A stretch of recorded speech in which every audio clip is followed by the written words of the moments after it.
সুপ্রিয় শিক্ষার্থী বন্ধুরা, আপনাদের সবাইকে অনেক অনেক শুভেচ্ছা জানাচ্ছি আজকে নতুন ভিডিওতে। আজকে আমরা আলোচনা করব ওল্ড ইংলিশ পিরিয়ড বা অ্যাংলো স্যাক্সন এজ, যেটা ইংরেজি সাহিত্যের সর্বপ্রথম এজ, যেটা ডিউরেশনটা ছিল 450 থেকে 1066 এই সময়কাল। তো চলুন আমরা বিস্তারিত জানার চেষ্টা করি। অ্যাট ফার্স্ট আমাদের এর হিস্টোরিটা জানতে হবে। এই ম্যাপটা খেয়াল করুন, এটা হচ্ছে তৎকালীন ইংল্যান্ড, এই পাশে হচ্ছে জার্মানির তিনটা অঞ্চল ছিল বা তিনটা জাতিগোষ্ঠী এখানে বাস করতো। একটা হচ্ছে এই জুটরা এখানে বসবাস করতো, এ পাশে রয়েছে অ্যাঞ্জেল এবং সবার নিচে রয়েছে স্যাক্সন। তো তিনটা জাতি লন্ডনকে ইনভেট করে বা লন্ডনকে সে সময় দখল করে। জুটরা এসে এই পার্টটা এসে দখল করে, অ্যাঞ্জেলসরা এসে ঠিক এই জায়গাটা দখল করে এবং স্যাক্সনসরা এসেও এই জায়গাটা দখল করে। এবং তারা যখন নতুন এলাকা দখল করে, সেখানে এসে তারা তাদের সিভিলাইজেশনটাকে আরও বেশি আগিয়ে নেয়। তারা সেখানে তাদের সব কিছু, তাদের সংস্কৃতি, তাদের ভাব গাম্ভীর্য সব কিছু যখন ছড়িয়ে দেয়, সেই কারণে ইংল্যান্ডের মানুষ এই অ্যাঞ্জেলস এবং স্যাক্সনদের দ্বারা প্রভাবিত হয়। এবং এই দুই জাতির নামকরণেই কিন্তু আসলে এই যুগের নামকরণ করা হয়েছে অ্যাংলো স্যাক্সন এজ। সুতরাং অ্যাংলো স্যাক্সন এজ বা ওল্ড ইংলিশ পিরিয়ড মূলত এই দুইটা বা তিনটা জাতির কাছে ঋণী। এবং সময়কালটা কত? প্রায় 400 থেকে 500। The Saxons, Angles and Jutes captivated England from 450 to 1066। Saxons, Angles এবং জুটসরা তিনজনে মিলে বা তিনটা জাতি মিলে 450 থেকে 1066 পর্যন্ত ইংল্যান্ড শাসন করে বা ইংল্যান্ডকে ক্যাপটিভেট করে রাখে। King Alfred the great spread educational institution in this period. King Alfred the great এই সময় যত শিক্ষা, নানা ধরনের প্রতিষ্ঠান রয়েছে, শিক্ষা প্রতিষ্ঠান, সেটা প্রতিষ্ঠা করেন। তিনি শিক্ষাটাকে ছড়িয়ে দেওয়ার চেষ্টা করেন। Literature was oral in this period. এই সময়কার লিটারেচারটা ছিল সম্পূর্ণ মৌখিক, কোনো লৈখিক রূপ এই সময় ছিল না।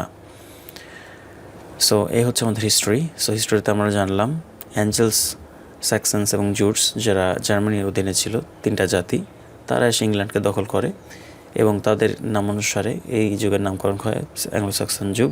এই সময় কিং আলফ্রেড দ্য গ্রেট শিক্ষা বিস্তারে ব্যাপক ভূমিকা পালন করেন এবং এই সময়কার যে লিটারেচার ছিল, সেই লিটারেচার ছিল মূলত ওরাল বা মৌখিক। এখনকার আলোচ্য বিষয় হচ্ছে বেউলফ। বেউলফটা কি? সেই সময়কার অন্যতম সেরা একটি রচনা, কিন্তু এটার রাইটার নামটা আসলে জানা যায় না। The writer's name is quite unknown. এটা আসলে কে লিখেছে আমরা কেউ জানি না। এটাকে বলা হচ্ছে the first monument in English literature. ইংরেজি সাহিত্যের প্রথম আদি নিদর্শন। আদি নিদর্শন। এটাকে বলা হচ্ছে ইংরেজি সাহিত্যের আদি নিদর্শন। ঠিক যেমন বাংলা ভাষায় আদি নিদর্শন হচ্ছে চর্যাপদ, ঠিক তেমনি বেউলফকে বলা হয় ইংরেজি সাহিত্যের আদি নিদর্শন। The earliest epic in England. এটাকে বলা হয় ইংল্যান্ডের একদম প্রথম সারির দিককার একটি এপিক, যেটা লেখা হয়েছিল 650 সালের দিকে।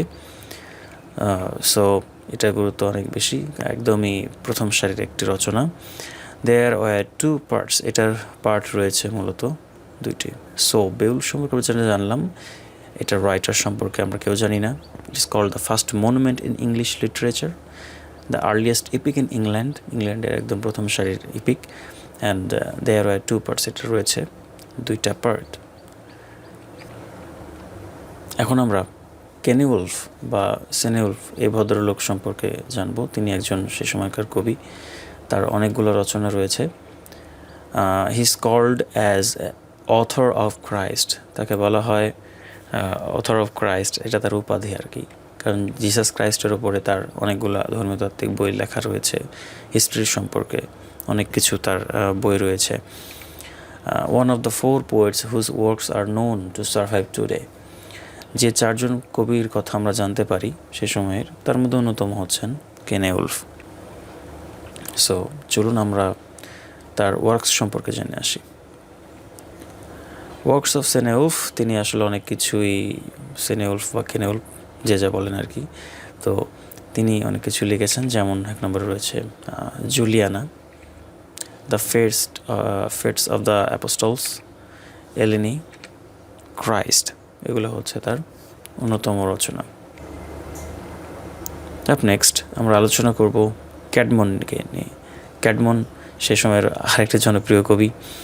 তো first non poet in English literature, তাকে বলা হচ্ছে ইংরেজি সাহিত্যের প্রথম কবি বলা হয়, প্রথম কবি তাকে বলা হয়। সেই সময়কার যারা কবিতা লেখা আসলে শুরু করেছেন এরকম মধ্যে সর্বপ্রথম হচ্ছেন তিনি, Caedmon. Father of English sacred song, ইংরেজির স্যাক্রেড সং যে সকল রয়েছে স্যাক্রেড সং, তার জনক বলা হয় তাকে, স্যাক্রেড সঙের জনক বলা হয়। Milton of Anglo Saxon period, এবং অ্যাংলো স্যাক্সন পিরিয়ডের মিল্টন বলা হয় তাকে। তো মিল্টনকে যেমন নিও ক্লাসিক্যাল পিরিয়ডের একজন প্রতিচর্যা বা আলোকবর্তিকা হিসেবে ধরা হয়, ঠিক তেমনি অ্যাংলো স্যাক্সন পিরিয়ডের মিল্টন বলা হচ্ছে তাকে। সুতরাং আমরা এখানে কি জানলাম? আমরা জানলাম যে তাকে বলা হচ্ছে ইংরেজি লিটারেচারের প্রথম জান্তা কবি, অনেক নাম জানা যায়, প্রথম সারির যে কবি তাকে বলা হয় father of English sacred song, ইংরেজি স্যাক্রেড সঙের জনক বলা হয় তাকে, and Milton of Anglo Saxon period. Caedmon's poem, ক্যাডমনের একটা কবিতা রয়েছে খুব সুন্দর, এবং কবিতাটার নাম হচ্ছে প্যারাফ্রেজ। আপনারা অনেকের নাম শুনেছেন। সে প্যারাফ্রেজটা হচ্ছে নোটেবল পোয়েম, যেটা অনেক একটি বিখ্যাত একটি কবিতা। ক্যাডমনস হাইম, ক্যাডমনের আরেকটি গুরুত্বপূর্ণ রচনা হচ্ছে ক্যাডমনস হাইম, যেটা আমরা বাংলায় বলি হামদ এবং নাত। রিলিজিয়াসলি কোনো কিছু প্রেজেন্ট করার জন্য তিনি হাইম শব্দটা ইউজ করেছেন। আমরা বাংলা যেরকম বলি হামদ এবং নাত, তো সেখান থেকেই এই গল্পটার নাম বা রচনার নামটা রাখা হয়েছে ক্যাডমনস হাইম। আদার ওয়ার্কস অফ ক্যাডমন, ক্যাডমনের আরও অন্যান্য কাজ রয়েছে, যেমন জেনেসিস রয়েছে জুডিথ, এক্সোডাস। সো এগুলো হচ্ছে তার অন্যতম রচনা, জেনেসিস, জুডিথ, এক্সোডাস। এটার নামটা আপনারা মনে রাখতে পারেন, ভবিষ্যতে কাজে দেবে। এখন আমরা আলোচনা করব সেন্ট ভেনারেবল বেডে। এই ভদ্রলোককে আপনারা অনেকেই চেনেন, তার সম্পর্কে আমরা জানব। ফাদার অফ ইংলিশ লার্নিং, তাকে বলা হয় ইংলিশ লার্নিংয়ের পিতা বা জনক। First historian in English language, ইংরেজি বা ইংরেজি ভাষার প্রথম হিস্টোরিয়ান বা ইতিহাসবেত্তা তাকে বলা হচ্ছে। তিনি ইংরেজি ভাষার প্রথম ইতিহাসবেত্তা, অনেক গুণী মাপের মানুষ। ডক্টর অফ দ্য চার্চ, তার একটা উপাধি রয়েছে কি, ডক্টর অফ দ্য চার্চ, তাকে বলা হয় doctor of the church. So venerable বেডের সম্পর্কে আমরা তিনটা জিনিস জানলাম। একটা হচ্ছে তাকে বলা হচ্ছে father of English learning, first historian in English language, doctor of the church. Saint Venerable বেডের আরেকটি গুরুত্বপূর্ণ হিস্ট্রি রিলেটেড একটা গল্প রয়েছে বা গ্রন্থ রয়েছে, যেমন এক্লেসিয়াস্টিক্যাল হিস্টোরি অফ ইংল্যান্ড, ইংল্যান্ডের হিস্টোরি নিয়ে তার রচিত একটি বই। এটা সেই সময় খুব সাড়া ফেলেছিল। Number 5, king Alfred the great, king of Wessex. আমরা কিং আলফ্রেড দ্য গ্রেট সম্পর্কে অনেকেই জানি, অনেকের নাম শুনেছি। তাকে বলা হচ্ছে কিং অফ ওয়েসেক্স রাজ্যের রাজা। ফাউন্ডার অফ ইংলিশ প্রোজ, দেখুন একজন রাজা হয়েও তিনি ইংলিশ প্রোজের ফাউন্ডার তাকে বলা হচ্ছে। তিনি ইংরেজি প্রোজের যে ধরনটা সেটা প্রথমে শুরু করেছিলেন। Next to compiled Anglo Saxon Chronicle, তিনি অ্যাংলো স্যাক্সন ক্রনিক্যালকে কী করেছিলেন, কম্পাইল্ড করেছিলেন বা একত্র করেছিলেন। সো তার কিন্তু গুরুত্ব অনেক বেশি। তিনি ইংরেজি যে প্রোজ সেটার প্রতিষ্ঠাতা, এবং অ্যাংলো স্যাক্সন ক্রনিক্যাল যেটা ছিল সেটাকে তিনি কম্পাইল করেছিলেন, সেজন্য তিনি এত বিখ্যাত হয়ে রয়েছেন। Anonymous works of old English Anglo Saxon period. এখন আমরা কিছু রচনার নাম জানবো যেগুলো রাইটারের নাম আসলে জানা যায় না, যেমন নাম্বার 1 দ্য ওয়ান্ডারার, তাছাড়া রয়েছে the husbands message, the wife's lament, traveller, the সিফারার। So আমরা দেখতে পাচ্ছি এইগুলোর আসলে রাইটার নাম আমরা জানি না, তবে এটা অ্যাংলো স্যাক্সন ওল্ড ইংলিশ পিরিয়ডের এক একটা রচনা।